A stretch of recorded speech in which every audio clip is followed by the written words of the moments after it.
ஆண்டவரும் இரட்சகருமான இயேசு கிறிஸ்துவின் ஈடு இணையற்ற நாமத்தில் அன்றன்றுள்ள அப்பம் வாசகர்களுக்கு எங்கள் அன்பின் வாழ்த்துக்கள். 2026 ஏப்ரல் மாதம் 17 வெள்ளிக்கிழமைக்குரிய தின தியானம். இன்றைய தலைப்பு சோர்ந்து போகாதே.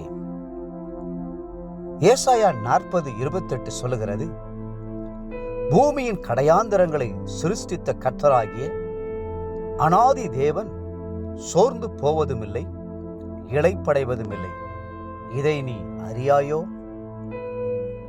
தேவ ஜனங்களை வீழ்த்தும்படி சாத்தான் உபயோகிக்கிற கொடிய ஆயுதங்களில் ஒன்று மனச்சோர்வாகும். இந்த ஆயுதம் அநேக விசுவாசிகளை தாக்கியிருக்கிறது, அநேக ஊழியர்களையும் அசைத்திருக்கிறது. ஆனால் நம்முடைய அருமை ஆண்டவரை நோக்கி பாருங்கள், அவர் ஒரு நாளும் சோர்ந்து போகாதவர். நாம் சோர்ந்து போகிறதையும் அவர் விரும்புவதில்லை. ஆகவேதான் சோர்ந்து போகிறவனுக்கு அவர் பலன் கொடுத்து சத்துவம் இல்லாதவனுக்கு சத்துவத்தை பெருக பண்ணுகிறார் என்று வேதம் சொல்லுகிறது. ஏசாயா 40:29. சிலருக்கு எப்பொழுதும் சரீரத்திலே சோர்வு உண்டு, சிலருக்கு மனதிலே சோர்வு உண்டு. மனதில் சோர்வு வந்துவிட்டால் உற்சாகத்தை இழந்தவர்களாய், முகம் இருளடைந்து ஏதோ நடைப்பினம் போல காட்சியளிப்பார்கள். ஆனால் கர்த்தரை துதித்து மகிழ்கிறவர்களோ எப்பொழுதும் உற்சாகமாயிருப்பார்கள். உங்கள் உள்ளத்திலே சோர்வு ஏற்பட்டுவிட்டால் உடனே தேவனுடைய பாதத்துக்கு சென்று விடுங்கள். தேவனுடைய பிள்ளைகளோடு சேர்ந்து கர்த்தரை உற்சாகமாய் ஆராதியுங்கள். மன மகிழ்ச்சி நல்ல ஔஷதம். முறிந்த ஆவியோ எலும்புகளை உலர பண்ணும் என்றும் நீதிமொழிகள் 17:22. ஆபத்து காலத்தில் நீ சோர்ந்து போவாயானால் உன் பலன் குறுகினது என்றும் நீதிமொழிகள் 24:10 ஞானி சொல்லுகிறார். சிலருக்கு சரீரத்திலோ ஆத்துமாவிலோ இல்லாமல் ஆவியிலே சோர்வு உண்டாகிவிடும்.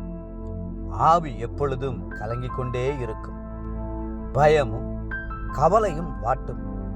வேதம் வாசிக்க பிரியம் இராது, ஜெபிக்க மனம் வராது.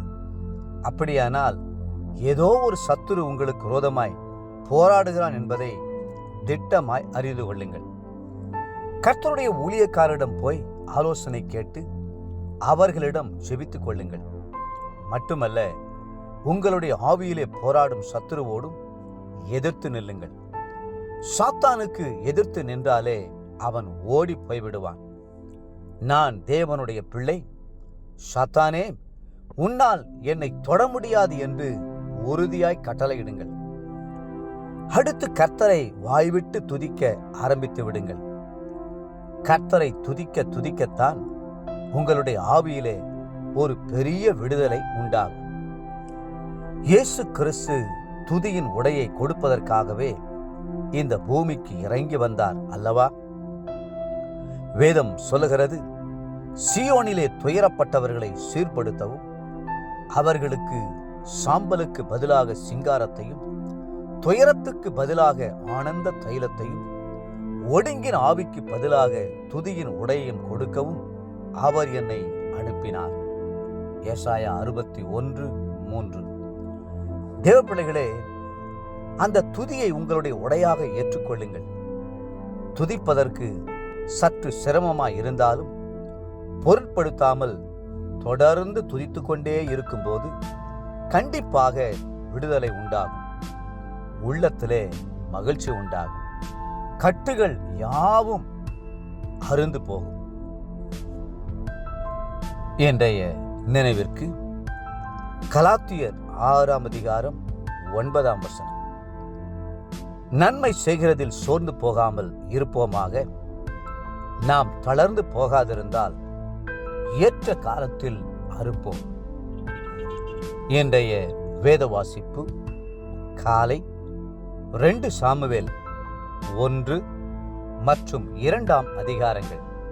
மாலை லூக்கா 14ஆம் அதிகாரம் 1 24 வசனம் முடிய.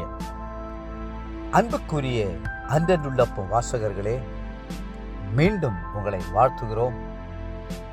துதியின் உடையை அணிந்து கர்த்தரை துதித்துக் கொண்டே இருங்கள். சோர்ந்து போகாதிருங்கள். கர்த்ததாமே உங்களை ஆசீர்வதித்து மேலும் உயர்த்துவாராக. ஆமேன்.